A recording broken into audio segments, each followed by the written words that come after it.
Santiago capítulo 1, y leo para ustedes a partir del versículo 4. Santiago capítulo 1, versículo 4.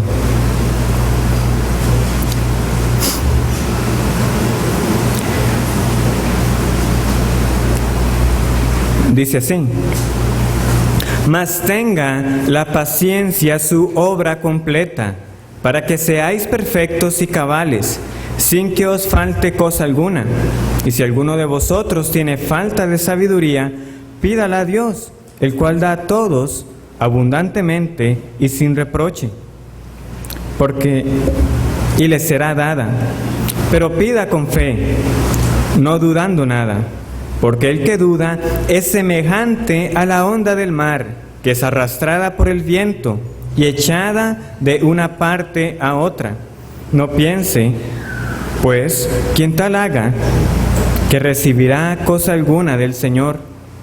El hombre de doble ánimo es inconstante en todos sus caminos. El hermano que es de humilde condición, gloríese en su exaltación, pero el que es rico en su humillación, porque él pasará como la flor de la hierba, porque cuando sale el sol con calor abrasador, la hierba se seca, su flor se cae y perece su hermosa apariencia. Así también se marchitará el rico en todas sus empresas. Bienaventurado el varón que soporta la tentación, porque cuando haya resistido la prueba, recibirá la corona de vida que Dios ha prometido a los que le aman. Santiago o Jacobo, en un llamado contrario a las expectativas actuales, nos manda a gozarnos en medio de las pruebas. Eso fue lo que vimos la semana pasada. Nosotros tenemos por cierto que en el mundo tendremos aflicción. Y eso no importa si usted es creyente o no. Las pruebas en esta vida están garantizadas. El punto de quiebre o el distintivo que Jacobo presenta es cómo se comporta, porque el creyente se distingue del mundo en cómo afronta las pruebas. ¿Y cuál era esa característica o esa actitud que él mandó? Tened por sumo gozo. El creyente puede hallar gozo en medio de las pruebas, porque el gozo no es la respuesta natural del hombre a la tribulación. Las profesiones de fe falsas no soportarán el calor y el fuego cuando venga la prueba. En cambio, en el creyente, ¿qué es lo que sucede? La fe será hallada más preciosa que el oro cada vez que vengan las pruebas. ¿Cómo hallar gozo en medio de la prueba? Nosotros vimos varios propósitos que Dios tiene cada vez que Él somete a prueba nuestra fe, pero principalmente nosotros nos enfocamos en la que directamente se nos menciona en el versículo 3, sabiendo que la prueba de vuestra fe produce paciencia. Esta paciencia, resistir las pruebas o perseverancia, como mejor entendemos el uso de la palabra paciencia aquí, es ese fruto que perdura. Como mínimo, cada vez que nosotros atravesamos una prueba, esta perseverancia irá madurando y madurando, irá creciendo cada vez más para que nosotros podamos afrontar de mejor manera las pruebas que seguirán viniendo. Claro, la vez pasada me di cuenta cuando terminé el sermón de una vez que yo no cerré la llave con ustedes. Cristo dijo: en el mundo tendréis aflicción. Hermanos, pero hasta ahí esta declaración es deprimente. ¿Qué dijo Él también? Confiad, yo he vencido al mundo. Llegará el día en que el Señor nos invite a tener gozo sin la necesidad de más pruebas. Entra, esclavo fiel, a la presencia de tu Señor. Ese día ya no habrá más necesidad de lidiar con enfermedades, no habrá que preguntarse si nos alcanzará el dinero. Solamente a estar en la presencia de nuestro Señor eternamente y gozarnos con Él. No más pruebas. Y si bien tanto el gozo como la paciencia son fruto del Espíritu, no son nuestros, no nos pertenecen, son del Espíritu Santo, nosotros somos mandados a cultivar cada una de las virtudes que compone el fruto. Y por esa razón es posible que nosotros estemos atravesando muchas pruebas en nuestra vida, pero no estemos obteniendo el máximo provecho espiritual al no estarlas afrontando debidamente. Porque no es solamente que nos comportemos con gozo cuando está la aflicción,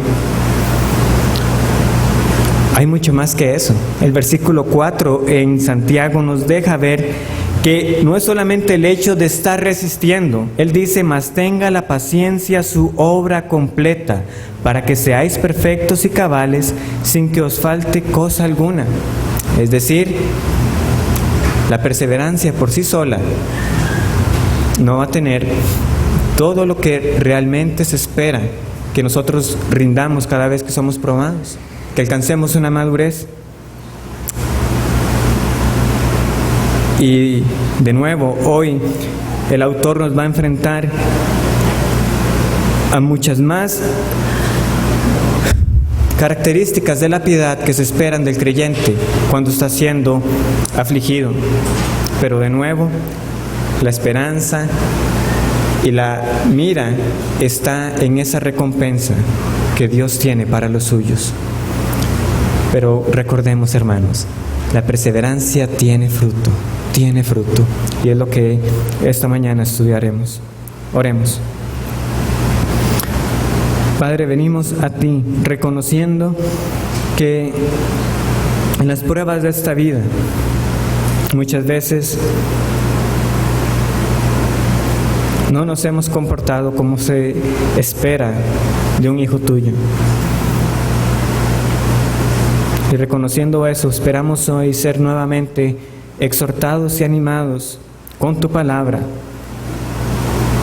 para que el mundo pueda ver esa diferencia. ¿Por qué es que el Hijo de Dios puede hallar gozo cuando hay aflicción? ¿Cuál es esa promesa que has dado a los tuyos, la cual los fortalece para resistir? Guárdanos del error. Pon nuestras mentes enfocadas en la realidad de que seremos probados, y que a la vez que esto es un testimonio para los de afuera, también nosotros estaremos siendo capacitados para ayudar a los hermanos que también estarán pasando la aflicción y llevar las cargas los unos de los otros. Que tu Espíritu Santo obre en nuestros corazones para que la palabra que hoy vayamos a escuchar no nos deje a como entramos hoy. En el nombre de nuestro Señor Jesucristo. Amén. No fue una decisión sencilla limitar el texto hoy hasta el versículo 12, porque cuando nosotros leemos el hilo que está llevando el autor, naturalmente del 4 al 8, nosotros vemos que sí hay un hilo que los va uniendo. Hay paciencia, luego la sabiduría, la oración por esa sabiduría. Pero vienen el 9 y el 11 como que nos empieza a hablar de los pobres y los ricos, y uno dice, ¿cómo está calzando eso en el tema de las pruebas? Ya veremos cómo es que calza en la idea que él está desarrollando, para que finalmente en el versículo 12 él nos vuelva a repetir la idea del versículo 2 y 3, que bienaventurado el varón, es decir, gozoso el varón que resiste la prueba, que es básicamente la idea con la que él ha empezado. Pero esas primeras palabras que él dirige, recordemos que son a la vez una introducción a muchos de los temas que él va a desarrollar más adelante. Y este tema de los ricos y pobres, más de una vez también lo vamos a enfrentar en la carta de Santiago. Entonces, él está con la misma idea de las pruebas, pero a la vez presentando los diversos temas que él tiene en mente para sus destinatarios. Entonces, la semana pasada, ¿cuál es la actitud en medio de las pruebas? El gozo. ¿Cuál es el fruto de esas pruebas? La perseverancia. Pero en medio, cuando estamos en las pruebas, ¿cómo nos comportamos nosotros? Esos son los 3 puntos esta mañana. En primer lugar, nosotros atravesamos las pruebas con sabiduría. En segundo lugar, nosotros atravesamos las pruebas orando con fe. Y en tercer lugar, nosotros atravesamos las pruebas con humildad. Atravesamos las pruebas con humildad. En primer lugar, atravesamos las pruebas con sabiduría. El versículo 4 es la clave para entender por qué es que la sabiduría entra a jugar un papel cuando nosotros estamos en medio de las pruebas. Dice: mas tenga la paciencia su obra completa, para que seáis perfectos y cabales, sin que os falte cosa alguna. Él nos está diciendo que esta paciencia, esta perseverancia, tiene un fin aún mayor. ¿Y cuál es? Para que seáis perfectos y cabales. O sea, el propósito no es solamente estar resistiendo y estar resistiendo, es ir creciendo, es ir madurando. Ese es el sentido de la palabra perfecto. Alguien que es maduro. No significa alguien sin pecado. ¿Cómo lo sabemos? Veamos, por ejemplo, el capítulo 3, versículo 2. Aquí mismo en Santiago. Porque todos ofendemos muchas veces. Si alguno no ofende en palabra, este es varón perfecto, capaz de refrenar todo el cuerpo. O el capítulo 5, versículo 16. Dice: confesaos vuestras ofensas unos a otros y orad unos por otros para que seáis sanados. La oración eficaz del justo puede mucho. Es decir, Jacobo está reconociendo que nosotros ofendemos en estos 2 versículos puntuales, al menos de palabra. Es decir, nosotros pecamos con lo que decimos. Cuando él está diciendo que seamos perfectos, no está diciendo que nosotros vivamos una vida sin pecado, porque eso es imposible para nosotros. Pero la meta es, vayamos creciendo y vayamos madurando, para que seamos maduros. Ese es el sentido. Lo mismo con la palabra cabal. La palabra cabal es algo que nada le hace falta, que está completo, Esta palabra cabal la leemos también en Primera de Tesalonicenses, capítulo 5, versículo 23. No tienen que buscarlo, pero ahí es cuando Pablo encomienda a los hermanos al Dios de paz que los santifique por completo. Que los santifique por completo. Es la misma palabra cabal aquí. Definitivamente Dios no santifica a medias, sino plenamente, sin dejar nada por fuera. Ese es el sentido. Entonces, volviendo a nuestro versículo 4, ¿qué quiere decir que una persona sea perfecta y cabal? Él lo explica con la siguiente oración: sin que os falte cosa alguna. Quien es maduro y completo, pues nada más le hace falta. Es lo que está diciendo el autor. Ahora, ¿cuándo podremos decir nosotros: ya nada me hace falta? Ya nada me hace falta. ¿Cuándo podremos decir nosotros eso? En un sentido, si soy un hijo de Dios, nosotros ya podemos decir eso en nuestra posición en Cristo delante del Padre. Todo lo que nosotros necesitamos para tener entrada al trono celestial, para tener entrada a la eternidad, nosotros lo tenemos provisto en la obra perfecta de Cristo. Pablo, escribiendo a los colosenses: en Cristo, en el que habita toda la plenitud de la deidad, estáis completos. Estamos completos en Cristo. En ese sentido, hermano, nosotros podemos decir: nada me hace falta. Todo lo tenemos en los tesoros de la riqueza de la sabiduría que se hallan en nuestro Señor. Sin embargo, en nuestro peregrinar cristiano, hasta que ese día venga para estar con nuestro Señor por la eternidad, nosotros tenemos una meta, y es ir creciendo a la estatura de la medida de nuestro Señor Jesucristo. Y en ese sentido, sí nos hace falta mucho. Nos hace falta. Y lo primero que viene a la mente del autor es la sabiduría.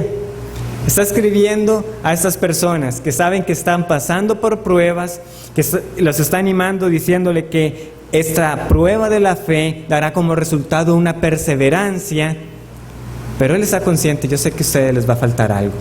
¿Y qué es lo que viene a la mente? Sabiduría. Sabiduría. Hermanos, más que el dinero que nos pueda estar faltando para afrontar los problemas económicos, más que la salud que nos sea restablecida para no padecer más, o más que los medicamentos que nos ayuden a aliviar el padecimiento que tengamos, lo que Él quiere que tengamos en mente, lo que nos hace falta principalmente cuando estamos en medio de las pruebas, es sabiduría. ¿Cómo saber comportarnos en medio de la aflicción? Tenemos nosotros eso en mente.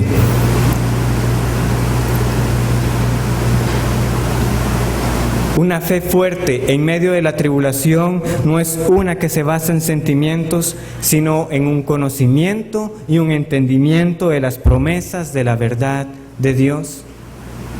Una fe fuerte en medio de la tribulación no es aquella que se basa en los sentimientos, sino en un conocimiento y un entendimiento de las promesas de la verdad de Dios. Versículo 5. Y si alguno de vosotros tiene falta de sabiduría. Es implícito en estas palabras, no solo que la sabiduría es necesaria, es que es tan necesaria que nos podemos ver faltos de ella. Y veamos la forma en que lo expresa. Él dice, si alguno tiene falta de sabiduría. Él pudo haber dicho, todos tenemos falta de sabiduría, pero eso pudo haberse prestado para que uno piense, como uno suele pensar, pues a todos nos falta sabiduría. Pero no. Si alguno tiene falta de sabiduría, eso está invitando a hacer un examen. ¿Soy yo ese uno al que le hace falta sabiduría en medio de la prueba? Es para que uno se pregunte y se cuestione. ¿Y cuál va a ser la conclusión al final? A mí me hace falta sabiduría. A mí me hace falta. Claro, para responder que nos hace falta sabiduría, debemos entender qué es la sabiduría. ¿Y qué es la sabiduría? ¿Cuál es el versículo por excelencia que nos ayuda a responder esa pregunta? Proverbios 1:7, la primera parte. El principio de la sabiduría es el temor a Jehová, o el temor de Jehová. Esa definición es de suma importancia. ¿Por qué? Porque cuando nosotros leemos o buscamos en la Biblia, principalmente en el Antiguo Testamento, las referencias a la palabra sabiduría, la vamos a ver acompañada muchas veces de conocimiento, de inteligencia, de ciencia, de razones o de prudencia. Lo que nos enseña dos cosas: la sabiduría y el conocimiento y la inteligencia no están separadas. No es que está una por un lado y el conocimiento y la inteligencia por el otro. Pero a la vez quiere decir que no son lo mismo. Que no son lo mismo. Nosotros hemos visto personas con gran conocimiento, con mucha educación. Y si somos francos, nosotros mismos que hemos sido expuestos a la predicación de la palabra, ¿cuántas veces hemos tomado decisiones que solo se pueden resumir con una palabra? Irracionales. Y que nos hemos comportado neciamente.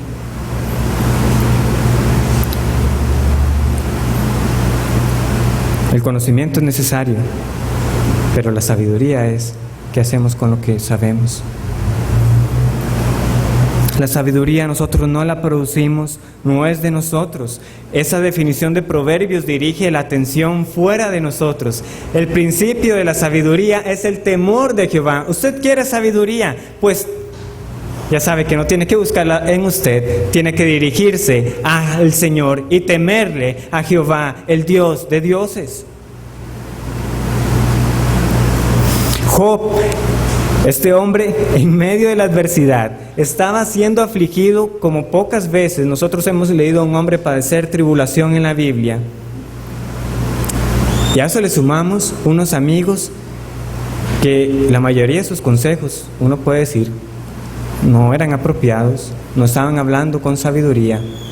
Y aún en medio de la aflicción, Job dice lo siguiente: con Dios está la sabiduría y el poder, suyo es el consejo y la inteligencia. Job 12:13. Él sabía que no era algo humano. De Dios es la sabiduría, el conocimiento y la inteligencia. ¿Cuál fue la oración de Salomón cuando vio que tenía un pueblo tan numeroso que tenía que gobernar? Estas son sus palabras en 1 de Reyes, capítulo 3, versículo 9. Si quieren lo podemos buscar. 1 de Reyes, capítulo 3, versículo 9.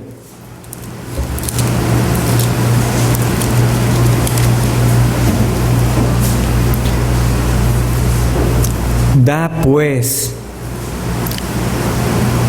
pues a tu siervo corazón entendido para juzgar a tu pueblo y para discernir entre lo bueno y lo malo, porque ¿quién podrá gobernar este pueblo tan grande? Esa fue la petición: da a tu siervo un corazón entendido. ¿Y cómo vemos nosotros que esa oración fue contestada? Más adelante nosotros vemos que hay un caso que le es presentado a Salomón.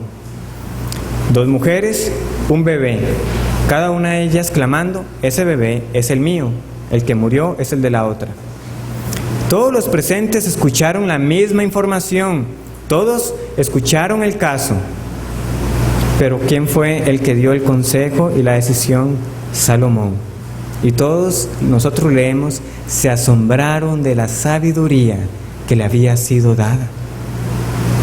Todos tenían el conocimiento de lo que pasó, pero en Salomón, que había orado por sabiduría, fue el que pudo dar el consejo apropiado. Este ejemplo de Salomón orando por sabiduría dirige nuestra atención a nuestro segundo punto. Porque si ya sabemos que no es de nosotros la sabiduría, que es de Jehová, ¿qué debemos hacer entonces? Pedirla a Jehová. Nosotros no solamente atravesamos o debemos atravesar las pruebas con sabiduría, debemos atravesarlas orando con fe, orando con fe.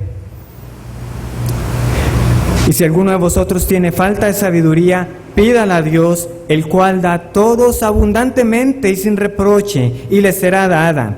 Pero pida con fe, no dudando nada, porque el que duda es semejante a la onda del mar, que es arrastrada por el viento y echada de una parte a otra.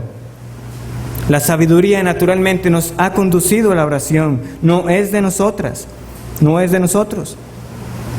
Pero ¿qué es eso de pedir por sabiduría, sino clamar en oración al Señor que nos la conceda? Pero Jacobo es muy puntual. Él dice: pida con fe. Es un mandamiento, no es opcional. De nuevo, él no entra en un razonamiento demostrándonos que nosotros debemos orar por sabiduría. Nos manda: pida por sabiduría, y es más, pida con fe. No es una posibilidad que consideremos si nosotros necesitamos orar en medio de la prueba. Debemos orar. Y este orar por sabiduría específicamente nos enseña 2 cosas. En primer lugar, nos enseña sobre el carácter de Dios, y en segundo lugar, nos enseña sobre nuestra debilidad de carácter. ¿Qué nos enseña sobre el carácter de Dios? ¿Qué dice? Pídala a Dios, el cual da a todos abundantemente. Hermanos, Dios es un Dios generoso. Generoso. Esta palabra solamente se usa aquí en todo el Nuevo Testamento, la que leemos aquí abundantemente. Pero esta es la idea: es sin guardarse nada, sin restricción. Es dar libremente, con liberalidad, sin guardarse nada.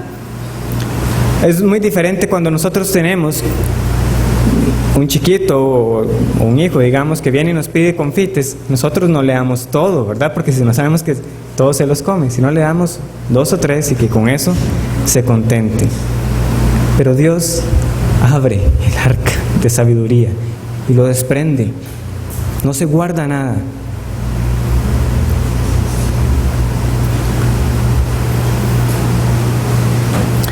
Este pedir y que se nos dará es un eco de las palabras de Cristo. ¿Qué nos dice Él en el Sermón del Monte? Pedid y se os dará, buscad y hallaréis, llamad y se os abrirá. Porque todo aquel que pide, recibe, y el que busca, halla, y al que llama, se le abrirá. ¿Qué hombre hay de vosotros que si su hijo le pide pan, le dará una piedra? O si le pide un pescado, le dará una serpiente?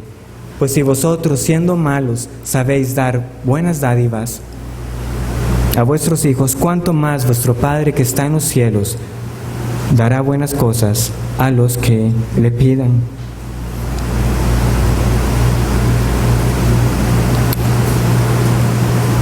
¿Qué más nos dice esta petición sobre el carácter de Dios?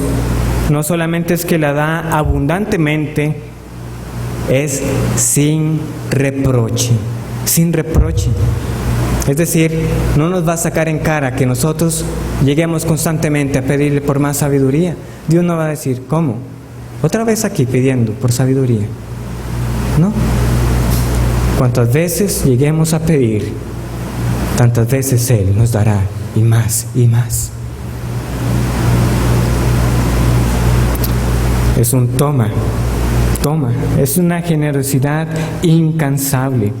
Pero entonces eso nos enseña algo a nosotros sobre la debilidad de nuestro carácter, porque esta oración con fe por sabiduría revela algo de nosotros. Estamos ante una de las promesas que más ánimo debería darnos, es decir, que podemos ir al Señor a orar cuantas veces fuera necesario por sabiduría, y que Él va a decir, toma sabiduría. ¿Y qué nos tiene que decir Jacobo? Pero pida con fe, no dudando nada. ¿Por qué? Porque nosotros dudamos de tal generosidad de Dios.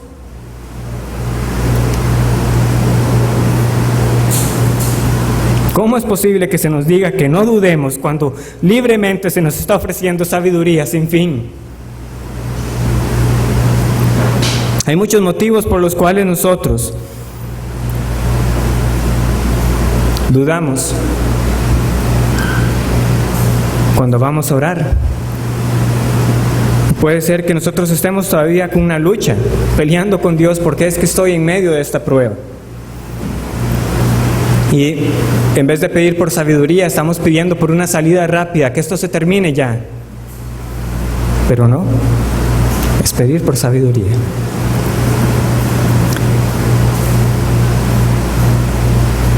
Es también posible que nosotros dudemos porque pensamos que no se nos va a contestar.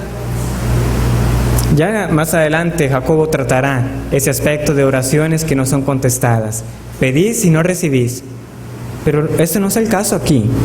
Aquí se nos está diciendo, ore por sabiduría y le será dada. ¿Por qué es que pensamos que una oración como esta no va a ser contestada? Una de las razones más frecuentes es porque no consideramos que seamos dignos de que se nos conteste. Lo cual, de paso, es cierto. Dios no tiene por qué contestarnos nada. Pero esa no es la razón por la cual el Señor contesta las oraciones. No es por nuestros méritos. Vamos en nuestras Biblias al Salmo 69.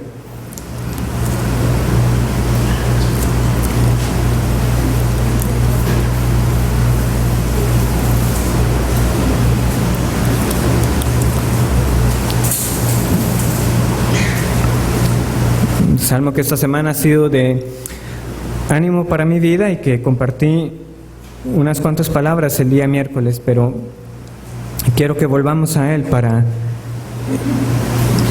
ayudarnos a entender este punto. Salmo 69, versículo 1. Sálvame, oh Dios, porque las aguas han entrado hasta el alma. Estoy hundido en cieno profundo, donde no puedo hacer pie. He venido a abismos de aguas, y la corriente me ha anegado. Cansado estoy de llamar, mi garganta se ha enronquecido. Han desfallecido mis ojos esperando a mi Dios. Se han aumentado más que los cabellos de mi cabeza los que me aborrecen sin causa. Se han hecho poderosos mis enemigos, los que me destruyen sin tener por qué. Y he de pagar lo que no robé. Dios, tú conoces mi insensatez, y mis pecados no te son ocultos. Versículo 13. Pero yo a ti oraba, oh Jehová, al tiempo de tu buena voluntad, oh Dios, por la abundancia de tu misericordia, por la verdad de tu salvación, escúchame. ¿Qué está pasando acá? David dice, sí, Dios, tú conoces mi insensatez, mi falta de sabiduría, mis pecados no te son ocultos. Pero ¿detuvo eso a David de orar? No. Se ha enronquecido mi garganta de clamar, han desfallecido mis ojos. Hermanos, eso nunca fue un impedimento para que él acudiera vez tras vez a Dios en oración. Él estaba consciente de su insensatez, de sus pecados. Pero ¿cuál era su esperanza y la convicción con la cual él oraba y por la cual sabía que iba a ser escuchado? Por la abundancia de tu misericordia, por la verdad de tu salvación. Ese es el motivo por el cual se presentaba. Hermanos, sí, nosotros somos pecadores, somos insensatos, faltos de entendimiento, faltos de sabiduría, pero Dios no contesta las oraciones con base en nuestros méritos. Él contesta con base en los méritos perfectos y perdurables de nuestro Señor Jesucristo. Dios no escuchó nuestra salvación clamando por salvación, porque tuviéramos algo que ofrecer. ¿Por qué cambiaría eso una vez que hemos sido salvos? Eso no ha cambiado. Dios siempre escucha por la justicia de nuestro Redentor, el cual nos ha dado acceso a ese trono celestial. Nos escuchó para salvación, nos escuchará también para darnos todo lo que necesitamos en este peregrinar cristiano, hasta el final de nuestros días. El lenguaje que sigue después del versículo 6 es fuerte para aquellos que dudan. Es tan fuerte que hasta este punto lo único que se puede decir es lo siguiente: el creyente que ora con la idea que Dios no le escucha, eso le es pecado. Es pecado.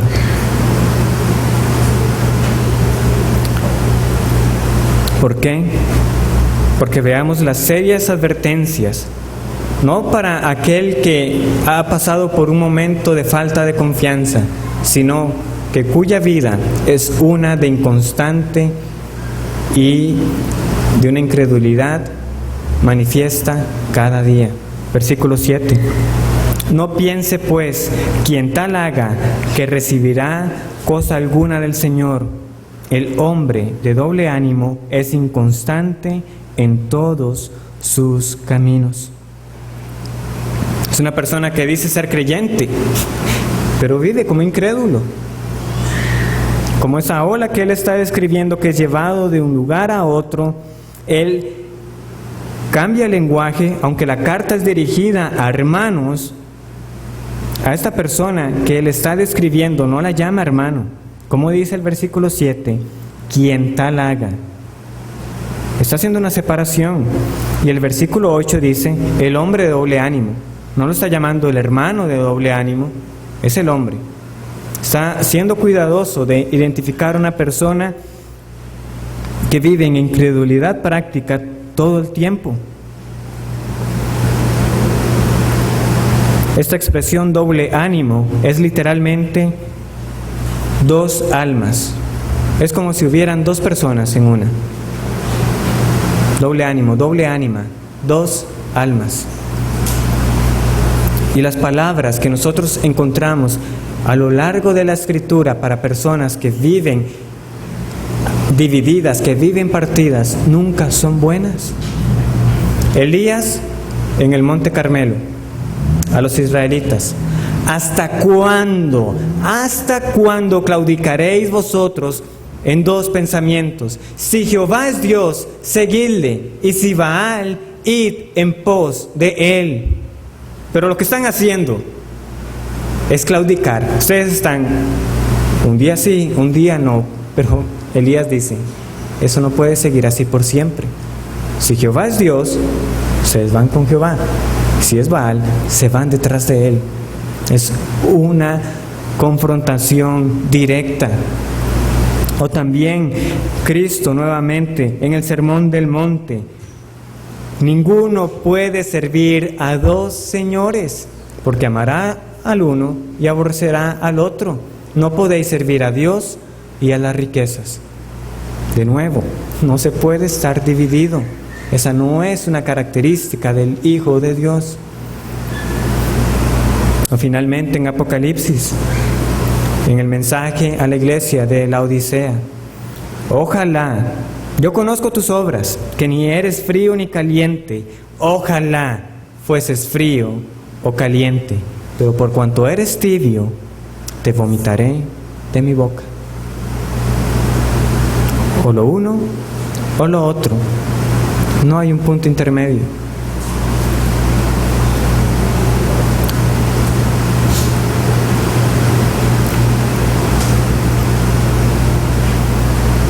¿Qué es lo que demanda Dios de cada persona? ¿Qué es lo que nosotros leemos en ese pasaje que estamos memorizando de Deuteronomio 6? ¿Qué es lo que Dios pide antes que enseñarle a nuestros hijos? ¿Qué es lo que Él demanda de cada persona? Y amarás a Jehová tu Dios con todas tus fuerzas, con toda tu mente, con todo tu corazón, con toda tu alma. Es todo o nada.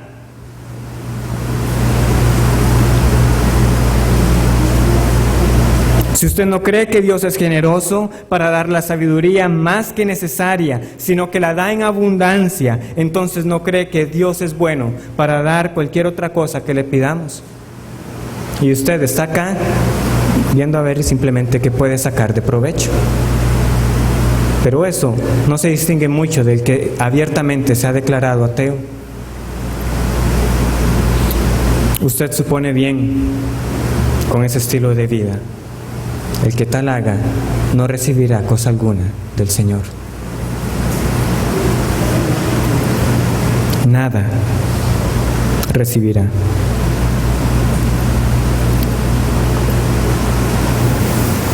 Atravesamos las pruebas con sabiduría, las atravesamos orando con fe, las atravesamos con humildad. Las atravesamos con humildad. Y de nuevo, el lenguaje sigue siendo de advertencia y muy fuerte. Versículo 9.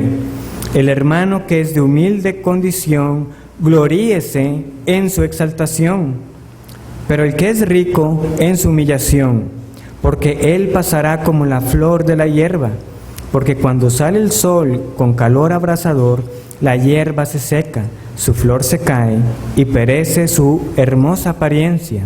Así también se marchitará el rico en todas sus empresas.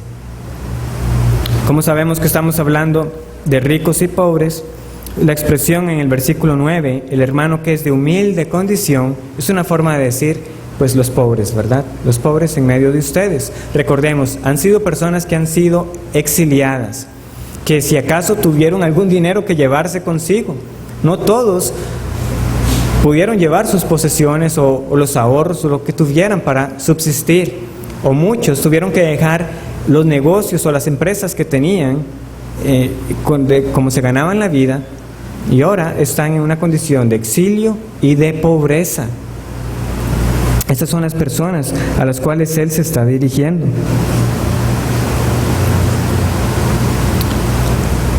Y luego están los ricos, los cuales, a diferencia de los pobres, no son llamados hermanos. Veamos el versículo 9 con cuidado. El hermano que es de humilde condición. Pero ¿qué dice el versículo 10? Pero el que es rico. Algunos han tratado de decir que ahí hay un paralelo, que también se puede leer, pero el hermano que es rico. No obstante, eso no tiene ningún fundamento cuando uno lee el resto de la carta de Santiago. ¿Por qué? Porque las palabras que hay en esta carta para los ricos son palabras serias, duras, son ricos opresores que están, como decimos, machacando a los pobres. Santiago no les llama hermanos. Ahora, que no nos quedemos con la idea equivocada de que Santiago aquí está asumiendo que todos los pobres son creyentes y que los ricos no tienen parte ni suerte en el reino de los cielos. Es que en las condiciones particulares de estos destinatarios, esta distinción es válida. Esta distinción es válida. ¿Por qué? Porque el testimonio de esos ricos nos ha demostrado una vida cambiada y de generosidad hacia los más necesitados. Por eso es que vemos que no son llamados hermanos.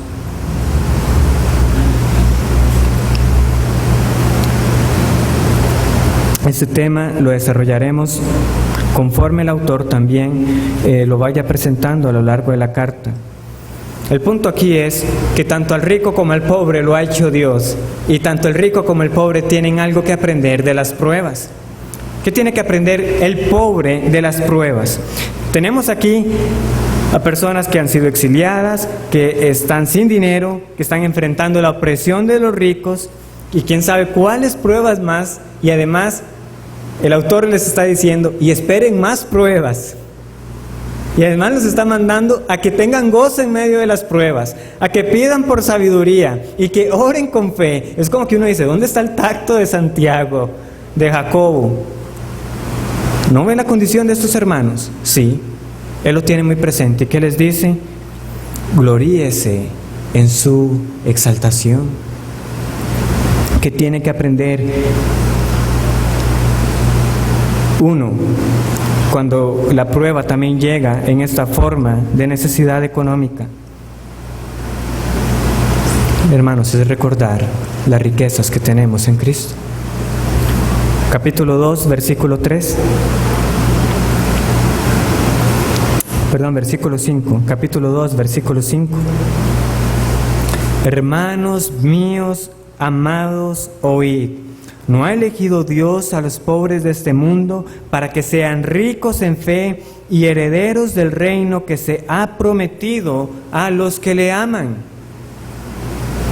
Por supuesto, no está diciendo aquí que todos los pobres han sido escogidos para salvación, eso ya lo veremos. Pero ¿cuál es el punto? Es que no importa si usted es pobre o rico, en fe es para lo que nosotros hemos sido escogidos, para que seamos herederos del reino que Dios ha prometido a todos los que le aman. Hermanos, esto no son palabras retóricas, bonitas, son declaraciones de la Biblia. Nosotros, si somos del pueblo de Dios, somos un pueblo escogido, una nación santa, un real sacerdocio. Hemos sido hechos reyes y sacerdotes por el lavamiento de nuestros pecados, por la sangre de Cristo. Sí, personas como nosotros podemos pasar por hambre, pero en Cristo tenemos el pan de vida.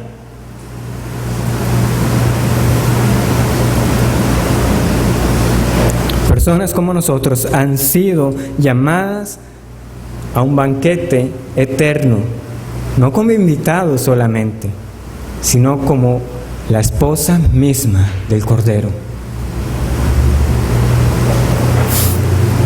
El mundo podrá medir las riquezas en términos de bienes, pero no hay medida para las riquezas que nosotros tenemos en el Señor y de las cuales hemos sido hechos herederos. En esto nos podemos gloriar. Podemos decir, es para sacar pecho, de acuerdo a ese pasaje. Siempre de acuerdo a la humildad y el carácter de la piedad. Pero en medio de la prueba, recuerde de lo que hemos sido hechos herederos. Hermano, ¿usted se considera rico en Cristo? ¿O usted piensa que todavía le hace falta algo? ¿Qué tiene que aprender el rico de las pruebas? Y no es necesario ser millonario para entender esta situación. Esto va dirigido a todos aquellos que tenemos nuestra confianza en los bienes de este mundo. Que tenga su confianza en las posesiones. De nuevo, esto no es hablar en contra de los ahorros, esto no es hablar en contra de procurar vivir en condiciones adecuadas. Pero ¿cuál es la motivación que está detrás de esas cosas? ¿Es que estamos acumulando dinero pensando que algún día Dios nos va a faltar? Que alguno me puede decir, Ronnie, pero usted no ha visto la situación de la caja, que usted posiblemente no vaya a tener pensión de la caja. Hermanos, es eso lo que nos está preocupando y afanando. Pensamos que Dios nos va a faltar. ¿Cuántos aquí pueden dar el testimonio de que Dios nunca les ha faltado de qué comer? Esta pregunta va para nosotros, hermanos, porque es incredulidad. Y va por mí primeramente. ¿Qué estamos haciendo con el dinero que Dios nos provee al darnos un trabajo digno y agradable a Él? ¿Qué pasa en nuestras vidas que no podemos decir como Pablo, mi Dios pues suplirá todo lo que nos falte en las riquezas en Cristo Jesús? ¿Qué es lo que falta? ¿Por qué vivimos como si menospreciáramos que la mayor demostración de amor ya ha sido hecha y que Dios ha dado a su Hijo por nosotros? Y que todo lo demás, Él está en capacidad de hacerlo también. Y sea que tengamos riquezas o tengamos falta de bienes, no es falta de amor de parte de Dios. ¿Por qué cambiar lo eterno por lo temporal? Y notemos que lo que se va a quemar, que lo que se va a secar aquí, no son las riquezas, es el rico. Porque Él pasará como la flor de la hierba. Sí, ciertamente también las riquezas son temporales, pero así como el orín y la polilla corrompen los tesoros de este mundo, así también nuestro cuerpo será comido por gusanos. ¿Y de qué servirá el dinero para ese entonces? ¿De qué nos servirá? Recordemos el propósito de las pruebas, hermanos, y es mostrarnos dónde está nuestro corazón, que estamos amando. Es una misericordia de Dios que nos quite lo que tenga que quitarnos para que nos libere de la dependencia de los bienes de este mundo y que a la vez nos enseñe a ser agradecidos cuando Él nos da y cuando Él nos quita. Y que nosotros volvamos nuestra mirada al dador de los bienes. Es en esta humillación que el rico debería gloriarse, porque es misericordia que le sea quitado esas riquezas, esos bienes, para que Él recuerde lo transitorio de esta vida, lo temporal de su existencia, y que se vuelva a Dios quien es amplio en perdonar y no ser consumido juntamente con sus negocios. Entonces, en resumen, no es solo resistir la prueba, es resistirla con gozo, con sabiduría, orando con fe y con humildad, independientemente de que tengamos o no tengamos bienes. ¿Y qué tengo que decir? Es mucho. Ronnie, esto es mucho. Todo lo que nos está pidiendo el autor aquí de cómo comportarnos cuando viene la prueba. Alguno puede decir, esto es demasiado y usted no sabe lo que es vivir en mi casa. No, sí, yo sé lo que es. Porque yo también soy un pecador que convivo con otros pecadores bajo el mismo techo. Unos perdonados y otros que todavía no les ha amanecido. Yo sé que no es necesario nada más para que cada día sea una prueba a nuestra fe.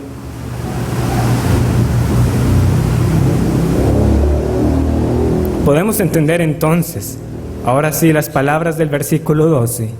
Bienaventurado el varón que soporta la prueba. Claro que hay felicidad para aquel que puede resistir las pruebas de este mundo.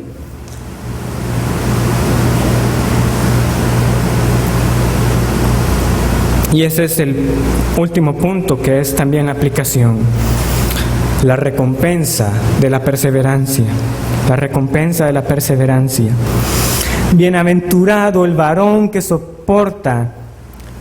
Aquí lo estoy traduciendo, hermanos, como prueba. Luego veremos esa distinción. Bienaventurado el varón que soporta la prueba, porque cuando haya resistido la prueba, recibirá la corona de vida que Dios ha prometido a los que le aman. Bienaventurado, gozoso, feliz, alegre.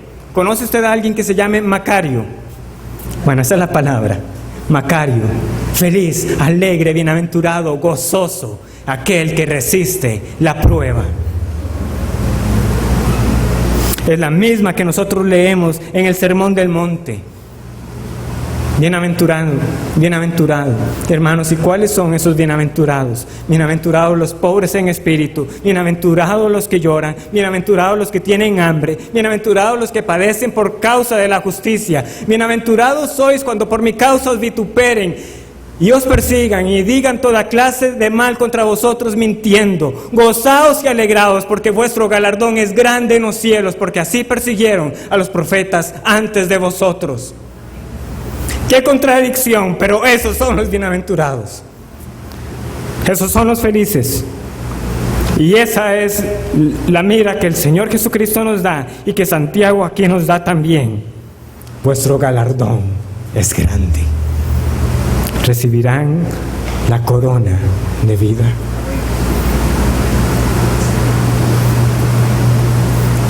Podemos decir ahora sí que es bienaventurado resistir las pruebas.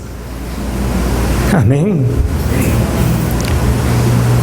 Recibirá la corona de vida. Hay recompensa. Esta corona no es una corona real, es la corona que recibían los deportistas cuando alcanzaban la meta. Es la corona que tiene en mente Pablo cuando escribe en 1 Corintios 9. Ellos corren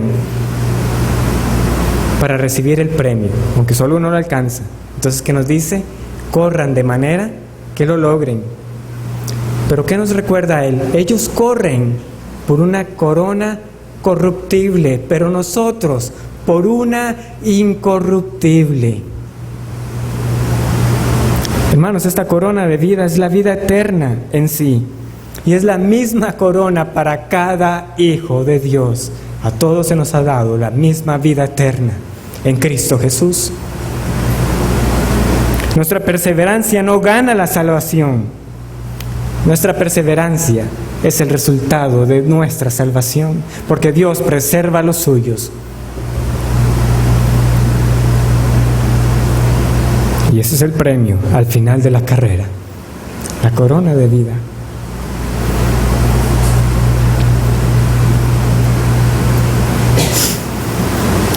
Ciertamente el versículo dice bienaventurado el varón, no dice bienaventurado el hermano, pero no queda duda que estamos hablando de hijos de Dios. ¿Por qué? Porque es una corona para los que le aman. Para los que le aman.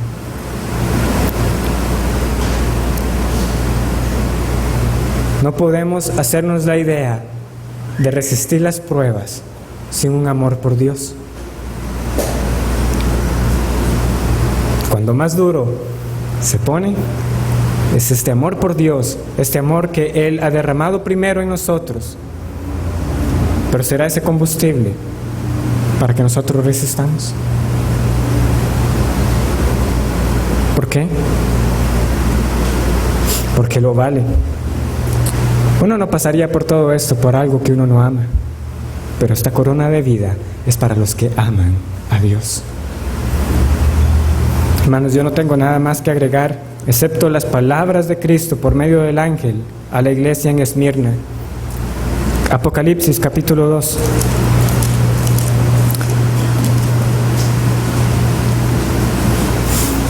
Apocalipsis capítulo 2.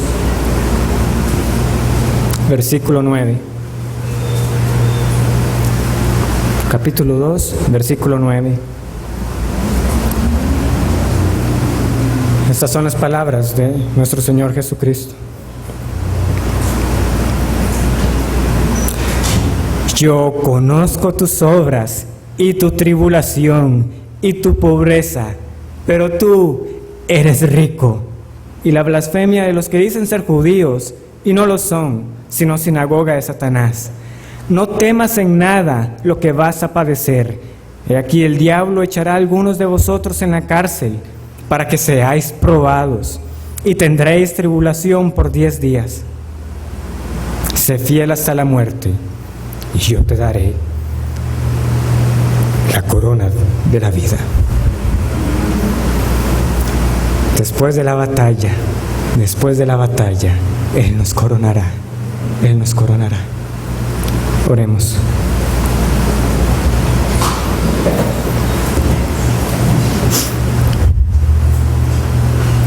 Diez días. Es un poco de tiempo y pasará.